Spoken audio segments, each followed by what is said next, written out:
Kabut asap dan kualitas udara yang memburuk akibat kebakaran hutan dan lahan membuat sejumlah sekolah mengurangi aktivitas kegiatan siswa di luar ruangan pada saat pagi hari.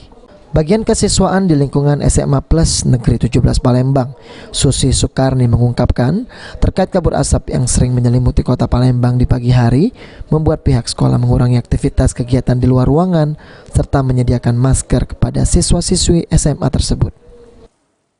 Dari lingkungan SMA Plus Negeri 17 ini menghindari aktivitas anak-anak di pagi hari untuk keluar ruangan, dan kemudian anak-anak juga kami siapkan masker supaya paling tidak untuk menghindari asap ini seperti ini. Tapi memang tidak diliburkan, hanya mengurangi aktivitas luar dan juga anak-anak menggunakan masker. Kami himbau untuk banyak minum air putih, menjaga kesehatan, itu yang paling utama.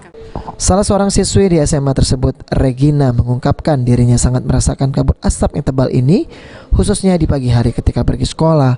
Untuk mengantisipasinya kabut tersebut agar tidak langsung masuk di pernafasan, dirinya menggunakan masker pada saat pergi sekolah.